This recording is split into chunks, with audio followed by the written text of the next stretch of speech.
हरे कृष्णा दोस्तों, आप सभी का हर दिन शुभ मंगलमय हो। आज से बैसाख मास प्रारंभ हो रहा है। आज की इस वीडियो में आप सुनेंगे बैसाख मास की कथा का पहला अध्याय। दोस्तों, मैं आपको एक बात और बता दूं, आज से हर रोज आप सुनेंगे बैसाख मास महात्म की कथाएं। बैसाख माह की विशेषता ये है कि मान्यता के अनुसार इस पूरे माह के अधिपति भगवान विष्णु माने गए हैं और उनकी पूजा की जाती है। तुलसी के पत्तों का उपयोग मुख्य रूप से भगवान विष्णु की पूजा में किया जाता है। इस मास में भगवान विष्णु और परशुराम की पूजा करने का विधान है। इसके अलावा इस महीने में गीता का पाठ करना लाभकारी होता है।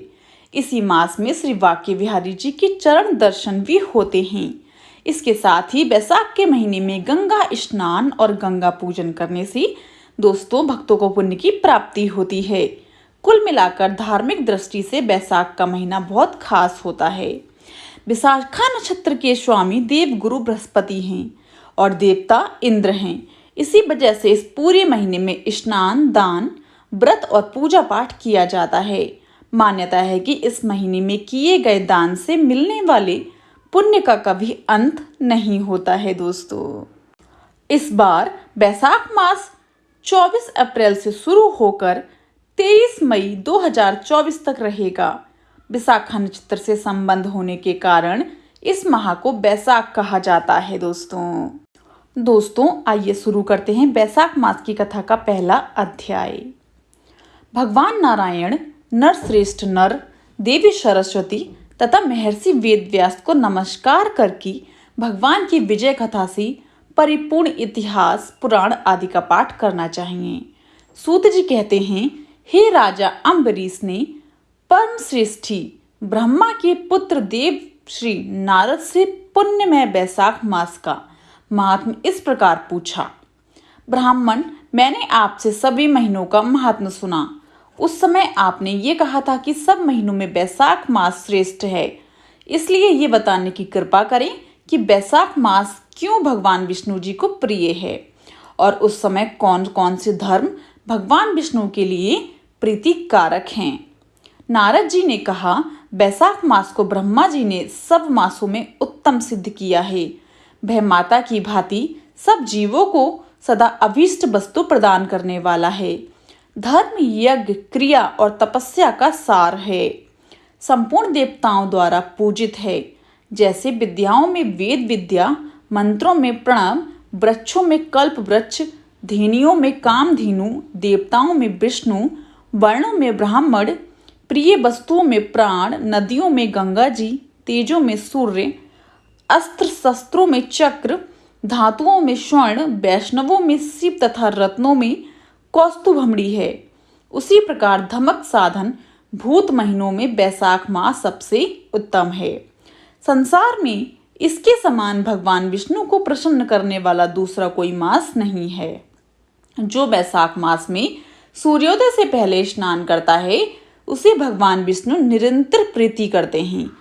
पाप तभी तक गर्जते हैं जब तक जीव बैसाख मास में प्रातःकाल जल में स्नान नहीं करता।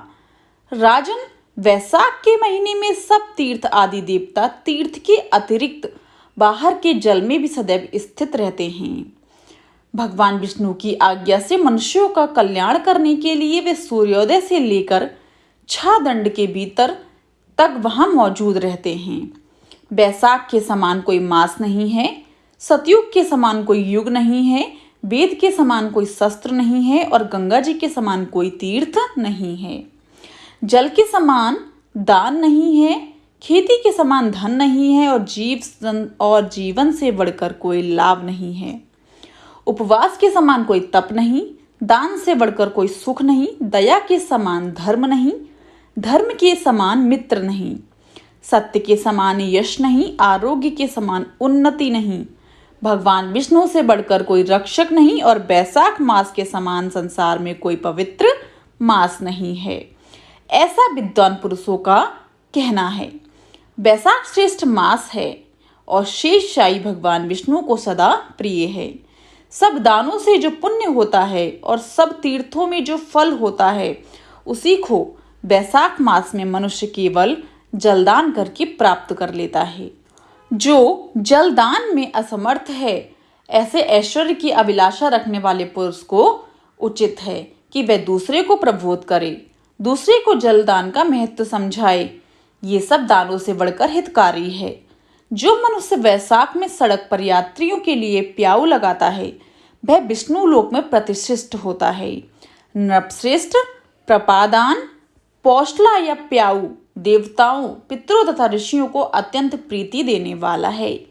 जिसने प्याऊ लगाकर रास्ते के थके मांदे मनुष्यों को संतुष्ट किया है, उसने ब्रह्मा विष्णु और शिव आदि देवताओं को संतुष्ट कर लिया है। राजन, वैशाख मास में जल की इच्छा रखने वाले को जल, छाया चाहने वाले को छाता और पंखे की इच्छा रखने वाले को पंखा देना चाहिए। राजेंद्र, जो प्यास से पीड़ित महात्मा पुरुष के लिए शीतल जल प्रदान करता है, वह उतने ही मात्र से 10,000 राजसूय का फल पाता है।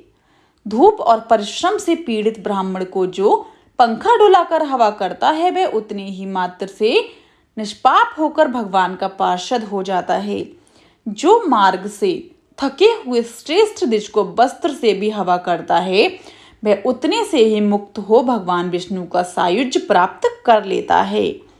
जो शुद्ध चित्त से ताड़ का पंखा देता है, वह सब पापों का नाश करके ब्रह्मलोक को जाता है।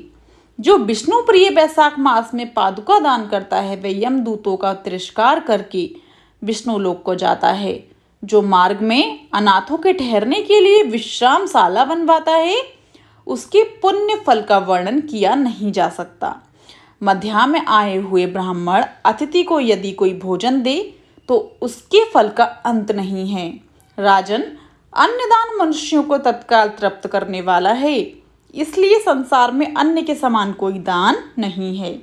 जो मनुष्य मार्ग के थके हुए ब्राह्मण के लिए आश्रय देता है, उसके पुण्य फल का वर्णन किया नहीं जा सकता। दोस्तों, भोपाल जो अन्नदाता है, वह माता पिता आदि का भी स्मरण करा देता है, इसलिए तीनों लोकों के निवासी अन्नदान की ही प्रशंसा करते हैं। माता और पिता केवल जन्म के हेतु पर जो अन्न देकर पालन करता है, मनुष्य पुरुष इस लोक में उसी को पिता कहते हैं। आइए दोस्तों, अब सुनते हैं विष्णु जी की आरती। ओम जय जगदीश हरे, स्वामी जय जगदीश हरे। भक्ति जनों के संकट क्षण में दूर करी। ओम जय जगदीश हरे। जो ध्यावे फल पावे, दुख बिन से मन का। स्वामी, दुख बिन से मन का। सुख संपत्ति घर आवे, कष्ट मिटे तन का। ओम जय जगदीश हरे।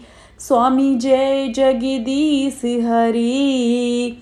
मात पिता तुम मेरे, शरण गहूँ मैं किसकी। प्रभु शरण गहूँ मैं किसकी। तुम बिन और न दूजा, प्रभु बिन और न दूजा। आस करूँ मैं किसकी। ओम जय जगदीश हरे। स्वामी जय जगदीश हरे। तुम्हें पूरन परमात्मा, तुम अंतर्यामी। स्वामी तुम्हें अंतर्यामी। पार ब्रह्म परमेश्वर, तुम सबके स्वामी। ओम जय जगदीश हरे। तुम करुणा के सागर, तुम पालन करता। स्वामी तुम्हें पालन करता। मैं मूर्ख खल कामी, कृपा करो भरता। ओम जय जगदीश हरे। तुम हो एक अगोचर, सबके प्राणपति। किसी विधि मिलूं दया में, तुमको मैं कुमति। ओम जय जगदीश हरे। दीन बंधु दुख हरता तुम्हें ठाकुर मेरे, प्रभु तुम्हें रक्षक मेरे। अपने हाथ उठाओ द्वार पड़ा मैं तेरे, ओम जय जगदीश हरे। स्वामी जय जगदीश हरे। विषय विकार मिटाओ पाप हरो देवा, स्वामी कष्ट हरो देवा।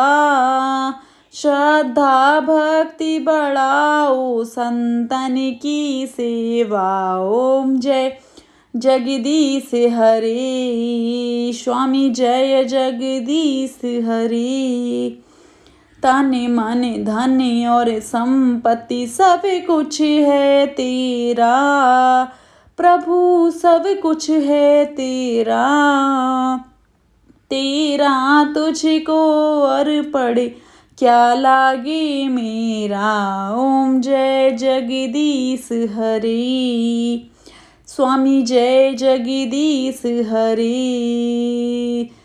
जगदीश जी की आरती जो कोई नर गावे, स्वामी प्रेम सहित गावे। कहत शिवानंद स्वामी, कहत हरि हर स्वामी, सब दुख मिट जावे, मन वांछित फल पावे। जय जगदीश हरे, स्वामी जय जगदीश हरे। दोस्तों, आज की यह वीडियो यहीं पर समाप्त होती है। अगर आपको वैशाख मास की कथा पसंद आई हो तो जाने से पहले मेरे चैनल को लाइक शेयर एंड सब्सक्राइब करना बिल्कुल भी ना भूलें, and also press the bell icon ताकि मेरी कोई भी वीडियो आए आप सभी को नोटिफिकेशन तुरंत मिल जाए। एक बात मैं आपसे और कहना चाहूँगी, जितना हो सके आप ज़्यादा से ज़्यादा लोगों को शेयर कीजिएगा ताकि वह सभी लोग वैशाख मास की कथा जरूर सुन पाएँ और आनंद उठा पाएँ। राधे राधे दोस्तों।